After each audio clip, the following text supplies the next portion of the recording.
Bonjour, nous sommes le 3 janvier, bienvenue sur TV Fil 78 pour une nouvelle édition du 7-8 L'Actu, le journal de la rédaction. Voici quelques-uns des sujets que nous allons développer au cours de la prochaine demi-heure.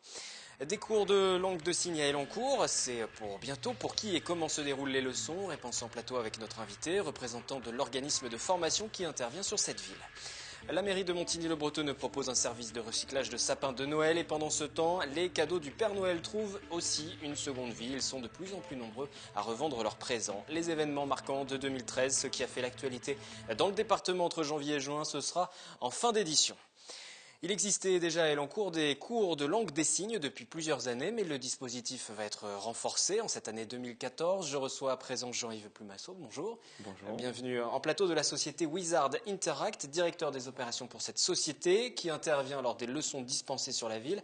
On va peut-être déjà rappeler le dispositif que vous avez mis en place. C'est depuis 2009 que vous intervenez sur cette commune. Oui, depuis 2009, nous avons des contacts permanents avec la mairie et nous avons commencé par des cours, on va dire, classiques de langue des signes française. Alors pour 2014, vous voulez mettre en place un nouveau dispositif intensif, c'est-à-dire?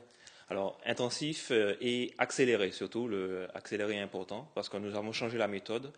Nous avons mis en place un cursus qui permet donc d'apprendre une méthode qui nous permet d'apprendre la langue des signes d'une façon plus rapide, environ 4 fois plus vite. Quelles sont les astuces pour apprendre 4 fois plus vite une langue? Alors, bien sûr, l'astuce c'est quoi? L'astuce, c'est que nous ne nous arrêtons pas en fait uniquement sur le vocabulaire, mais plutôt nous utilisons des techniques de mémorisation et des techniques d'apprentissage rapide. En fait, vous travaillez comme pour une langue étrangère. C'est exactement ça. La méthode est basée sur les techniques des langues étrangères que nous avons adaptées à la langue des signes. Ça marche? C'est possible d'apprendre aussi vite? Vous avez déjà testé un petit peu ce dispositif? On voit des images d'autres cours de langue des signes qui se déroulent dans d'autres communes. Ouais. Alors, bien évidemment, le dispositif a été testé. D'ailleurs, comme vous l'avez signalé, on fait les cours de langue des signes classiques depuis 2009. Mais depuis 2009, nous avons inséré dans les cours des ateliers. Donc, en fait, on a un background de à peu près 4 ans avant de pouvoir nous lancer donc, en cette année. Quelques mots en langue des signes? Quelques mots simples, peut-être? Bonjour, ça va? Comment? Bonjour, c'est? Bonjour. Bonjour, voilà. Pour commencer le journal, j'aurais dû commencer comme ça. On va continuer à évoquer ces cours que vous mettez en place juste après ce micro-trottoir. Connaissez-vous la langue des signes? Et puis, que savez-vous dire? Non, je ne parle pas la langue des signes. Vous aimeriez apprendre ou pas? Bien sûr, oui. Mais bon, j'ai pas eu l'utilité. Je connais personne qui parle la langue des signes, du coup, bon. Mais c'est vrai que ça m'intéresserait d'apprendre. Non. j'ai jamais appris. D'ailleurs, je sais même pas où s'il y a des organismes qui fait qu'on apprenne. Non.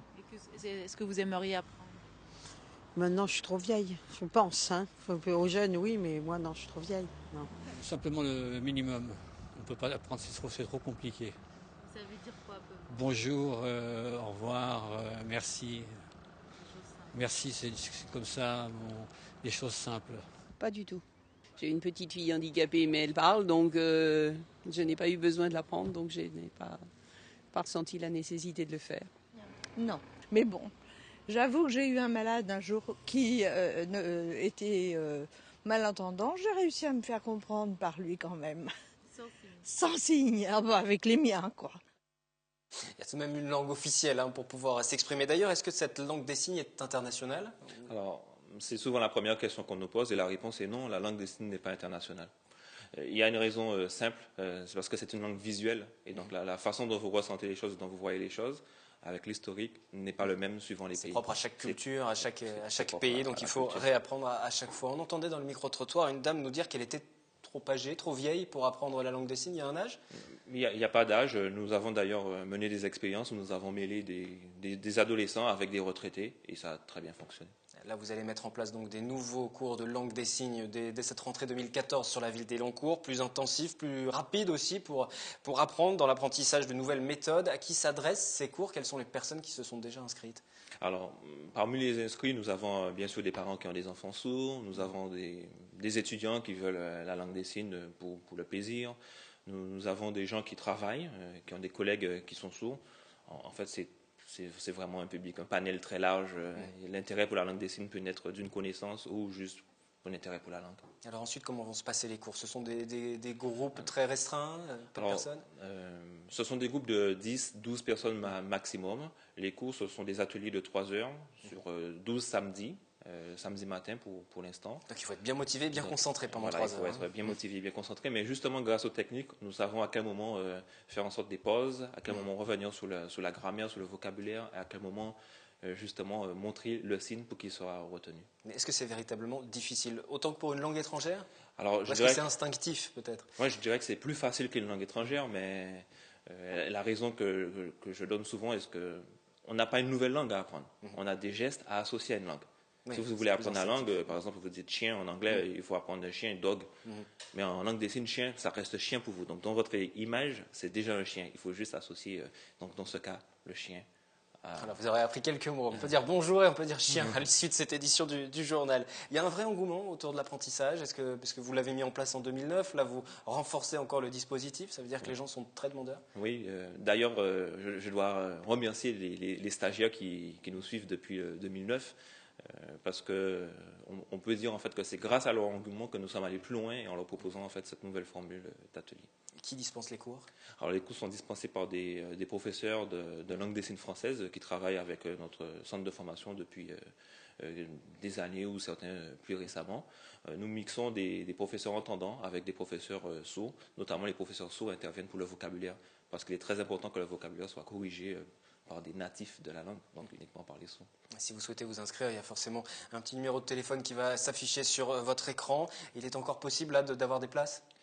C'est encore possible, il reste peu de place, mais en fonction en fait du nombre de personnes intéressées, nous réfléchissons à mettre une deuxième session. Ça pourrait être le cas. N'hésitez pas à vous manifester. On va forcément terminer par la question du coût. Est-ce que ça coûte cher, l'apprentissage de la langue des signes? Alors, les tarifs sont simples. Ils sont de 15 € l'heure à titre individuel, si c'est un financement personnel, et 25 € l'heure s'il s'agit d'un financement par l'entreprise. Donc, c'est 540 € pour 36 heures ou 900 € si nous sommes en entreprise. Ça peut paraître cher. Il faut savoir que les cours de l'SF d'un module de 30 heures coûtent en moyenne 250 €, 300 €. Pour arriver au niveau auquel nous allons arriver avec cette méthode accélérée, nous faisons 4 niveaux en réalité. Donc en réalité, nous sommes moitié moins chers que les offres du public actuel. Une petite question complémentaire, vous avez mentionné les entreprises qui veulent inscrire leurs salariés justement. Là aussi, les entreprises sont assez demandeuses pour apprendre et pour faciliter aussi l'interaction entre les différents salariés. Parce que maintenant, on le sait, il y a des quotas dans les entreprises pour embaucher des personnes en situation de handicap. Mais il faut que ces personnes puissent s'intégrer, il faut que tout le monde puisse échanger dans le cas où il y a besoin de la langue des signes. Oui, on remarque qu'il y a de plus en plus d'entreprises. Donc on travaille avec la mairie d'Elancourt. Donc on a une personne de la mairie d'Elancourt qui participera au cours, qui a déjà commencé d'ailleurs, sur une session qui a déjà commencé.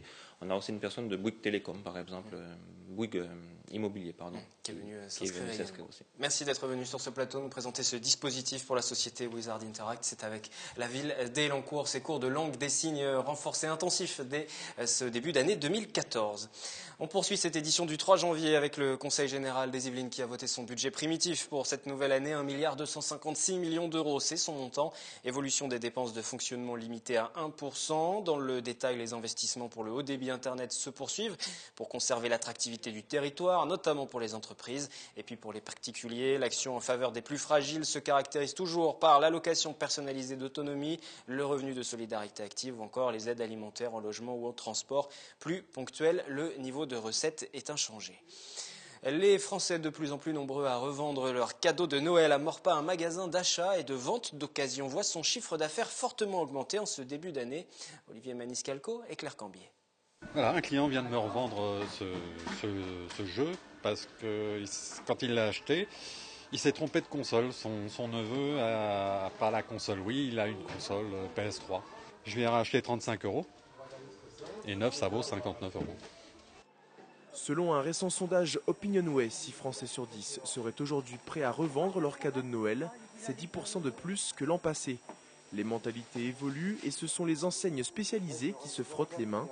Dans ce magasin à Maurepas, on rachète aux particuliers du matériel plus ancien, mais aussi les cadeaux reçus au pied du sapin. Hier, 26 décembre, c'était le jour des consoles de jeux. On a racheté quasiment une vingtaine de consoles de jeux pour des gens qui ont eu une nouvelle console, qui sont venus nous revendre leur ancienne console ou qui nous ont vendu la console car ils l'avaient déjà. Et on a racheté près de 200 jeux vidéo hier. Aujourd'hui, la possession d'un produit est moins importante que l'utilisation d'un produit. Ce qui intéresse les gens, c'est d'avoir le jeu dont tout le monde parle, s'en servir, aller à la fin puis ils le revendent pour en acheter un nouveau. Aujourd'hui, on consomme le produit, on ne le possède plus. Et contrairement au délai que les sites spécialisés d'Internet peuvent imposer, ici l'achat est immédiat. Pour ce faire, il suffit d'être majeur et de présenter une pièce d'identité en salle de vente. Les produits sont ensuite testés par des techniciens avant qu'acheteurs et revendeurs tentent de trouver un accord sur le prix. Le paiement se fait en cash jusqu'à 750 €, sinon ce sera par chèque, à l'instar des bijoux et des métaux précieux comme la loi l'exige. Toute l'année, je pense que c'est intéressant de venir ici. C'est pas spécialement les fêtes. De temps en temps, je viens, je revends aussi des trucs, voilà. Pour débarrasser. Envie de changement. C'est un bon moyen d'avoir de l'argent en espèces tout de suite, au lieu de les jeter. Même si les chiffres d'affaires restent confidentiels, la période de Noël est clairement une période faste pour les enseignes spécialisées. Les articles rencontrant le plus de succès restent les produits dits technologiques. Fin décembre, une centaine de consoles et 300 jeux vidéo ont ainsi été vendus, en plus de 40 téléphones portables et une dizaine de tablettes numériques. Si les cadeaux trouvent une seconde vie, les sapins aussi, et c'est bien sûr l'essentiel, la ville de Montigny-le-Bretonneux se propose de collecter votre arbre qui a perdu de sa superbe afin de l'utiliser ensuite pour valoriser les espaces verts. Olivier Maniscalco et Elodie Moine. Que faire de son sapin après les fêtes ? À Montigny-le-Bretonneux, les services techniques de la mairie organisent pour la 2e année consécutive une collecte pour vous aider à vous débarrasser de vos conifères. Pour ce faire, il suffit de venir déposer son sapin, vierge de toute décoration, sac ou support, dans l'un des 19 enclos répartis à travers la ville. Une démarche qui est de plus écologique puisque les arbres vont être broyés pour ensuite être recyclés. L'idée, c'était de pouvoir valoriser cette matière, puisqu'avant, les sapins étaient collectés dans le cadre du ramassage des ordures ménagères et donc partaient à l'incinération. Donc il n'y avait vraiment pas de valorisation de cette matière. L'idée, donc voilà, c'est de pouvoir broyer ces sapins et avec ce broyat, il y en a une partie qui est réutilisée in situ sur la ville par les jardiniers sur les massifs fleuris et sur les massifs arbustifs, et une autre partie qui part en valorisation sur une plateforme de compostage. L'opération se tiendra jusqu'au 20 janvier. Pour connaître le lieu de collecte de son sapin, rendez-vous sur le site de la mairie à la rubrique Cadre de vie environnement. L'an dernier, 15 mètres cubes de conifères avaient été collectés, soit 1247 sapins. Cette année, la mairie table sur le double d'arbres déposés par les Ignémontins. Durant les prochains jours, nous reviendrons sur les événements qui ont fait 2013 dans le département des Yvelines. Premier volet de cette rétrospective avec le premier trimestre. 2013, la crise économique est toujours présente. Elle frappe même de plein fouet les 1000 salariés du Virgin Megastore. L'enseigne de produits culturels déjà mise à mal depuis plusieurs années par la concurrence d'Internet et ce virage de la vente en ligne mal négocié confirme la cessation de paiement dès le 9 janvier. 26 magasins, dont celui de Montigny-le-Bretonneux, fermeront 6 mois plus tard après des scènes d'émeutes lors d'une ultime série de soldes. Demain, vous verrez, on est capable, on est déterminé, on est capable de se battre comme des lions pour empêcher le chômage de ravager la vie de millions de gens pendant que les autres s'en mettent plein les poches. Gel des salaires, baisse des effectifs, mais maintien des usines françaises. Jusqu'en 2016, l'accord de compétitivité de Renault est signé le 13 mars entre la direction et les 3 principaux syndicats. Une signature après de longues semaines de contestation comme ici dans les Yvelines à Flins. Au cœur de l'hiver, le mariage pour tous déchaîne les passions. Alors qu'est discuté le projet de loi à l'Assemblée, les opposants à l'ouverture du mariage aux couples de même sexe multiplient les actions. De nombreuses manifestations sont organisées, notamment à Versailles. Une pétition est aussi relayée à travers la France. Au départ du Chesnay, elle obtient plus de 500 000 signatures. C'est la révolte citoyenne. C'est aujourd'hui, le pouvoir va passer dans la rue. Et la contestation se poursuit jusque dans les amphithéâtres de l'université de Versailles-Saint-Quentin. Invité à débattre, le rapporteur de la loi, Erwan Binet, est pris à partie par des manifestants et doit être évacué par la police. Pendant que cette scène fait le tour des médias nationaux, les étudiants décompressent, loin d'imaginer l'annonce qui sera faite en décembre d'une possible fermeture de leur université en faillite. Ils dansent. La folie du Harlem Shake vit ses derniers instants.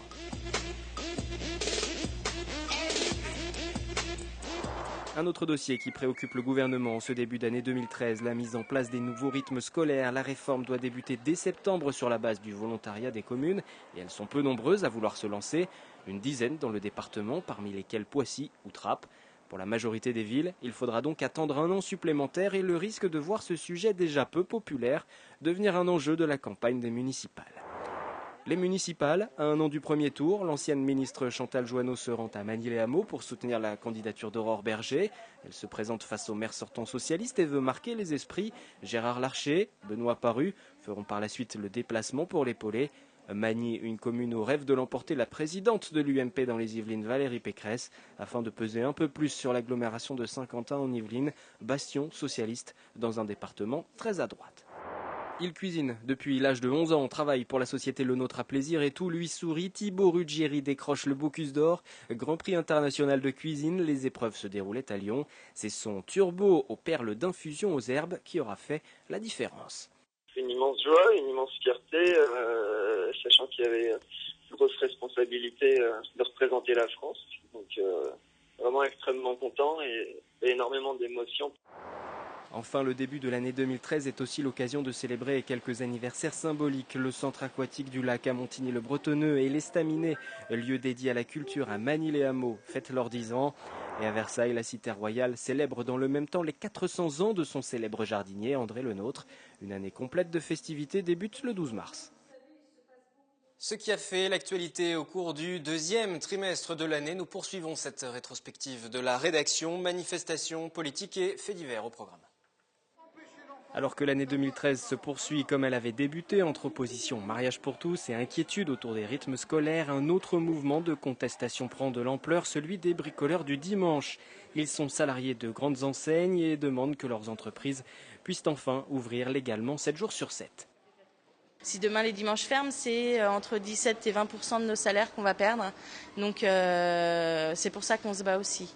2014 sera sans doute l'année du dénouement. Après des semaines de bras de fer, le gouvernement a annoncé son intention de légiférer. Emploi justement, ils sont d'avenir ou de génération. Les nouveaux contrats défendus par François Hollande depuis les Yvelines le 30 avril dernier doivent permettre d'endiguer un chômage qui ne cesse de battre des records. Les résultats se font toujours attendre. 8 mois plus tard, Pôle emploi annonce une hausse de 8% des demandeurs dans les Yvelines. Et pendant que le président se déplace au Mureaux, Marine Le Pen se rend à Versailles. Elle annonce que le Front National présentera un nombre historique de candidats aux prochaines municipales. Le département fait partie de ses priorités. Alors qu'il n'y avait aucun représentant bleu marine en 2008, on en recense cette fois-ci à Rambouillet, Élancourt, Montigny-le-Bretonneux et Versailles, justement. Politique et ce retour de Pierre Bédier aux affaires, l'ancien président du Conseil général des Yvelines, condamné pour des faits de corruption, a purgé sa peine. Les électeurs lui font toujours confiance. Il redevient fin juin conseiller général à Mantes-la-Jolie à l'issue d'une élection partielle qui ne mobilise pas les foules, moins de 30% de participation. Je pense que ce sera un match très difficile car on va affronter la meilleure équipe et probablement la meilleure de tous les temps.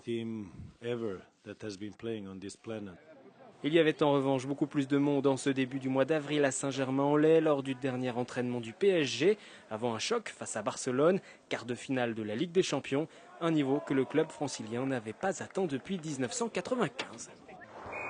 Lui aussi aura marqué à sa manière cette année 2013 et plus particulièrement le second trimestre. Le trappiste Alain Degois, fondateur de Déclic Théâtre, il a révélé Arnaud de sa mère, Issa Doumbia ou encore Jamel Debbouze. Et à la veille de son départ à la tête de cette compagnie qu'il a fondée voici 20 ans, il est promu chevalier de l'Ordre des Arts et des Lettres. On fait bouger des lignes là de la culture et que peut-être que ces tours d'ivoire sont en train de se fissurer. Et il y a une nouvelle culture à faire, je pense que l'insurrection culturelle est en marche. Merci Madame la Ministre. Alain Degois qui laisse également comme témoignage de son histoire un livre, Made in Trap, où il s'interroge sur les a priori qui touchent les jeunes de banlieue depuis toujours. Au cours de ce deuxième trimestre 2013, c'est aussi un autre visage de la banlieue qui fait la une des journaux nationaux. Un très médiatique fait divers trouve son dénouement dans les Yvelines, à la Verrière. Alexandre, jeune Français converti à un islam radical depuis 4 ans, est arrêté quelques jours après avoir agressé à l'arme blanche un militaire à la Défense. En fin de ce printemps 2013, on retiendra aussi l'ouverture tant attendue du Ciné 7 à Élancourt. Le cinéma de quartier entre enfin dans le 21e siècle. Nouvelle salle, nouveaux équipements. Un an de retard en raison de nombreux problèmes techniques lors du chantier. Mais enfin des spectateurs ravis. Depuis le temps qu'on attendait, ça commençait à être long. Voilà, mais je trouve que c'est très bien. La suite de cette rétro 2013 à découvrir dès lundi. 2013 terminé. Que vous réserve 2014? Vos résolutions à présent, c'est au micro d'Élodie Moine, micro-trottoir. Je vais certainement rentrer chez moi à la Martinique, parce que je me sens plus accepté en France. Les gens du travail, les jeunes, pour pouvoir en sortir de cette crise. Trouver du travail et avoir un bébé. La santé. Que je fasse plaisir à mon papa pour bien travailler à l'école. D'avoir une vie plus saine. Pour ne pas perdre du poids. Et travail, pour ne pas perdre du travail. C'est mieux travailler que l'année dernière. Être cool, ça ira. Cool, zen. Le journal revient lundi en direct, point complet sur l'actualité locale dès 18h et nous reviendrons notamment sur la visite de Jean-Marc Ayrault à Versailles. C'est en effet lundi que le Premier ministre et une délégation du gouvernement se rendront au château afin de rencontrer une société qui a mis en place un programme d'amélioration et d'aménagement des postes de travail pour les rendre accessibles aux femmes. Ce sera à découvrir lundi dans le journal. N'oubliez pas également nos replays gratuitement sur le site internet de TV Fil. On se quitte avec un clin d'œil. Les cigognes sont passés à la maternité du Chesnay. Rencontre avec le premier bébé de l'année à lundi.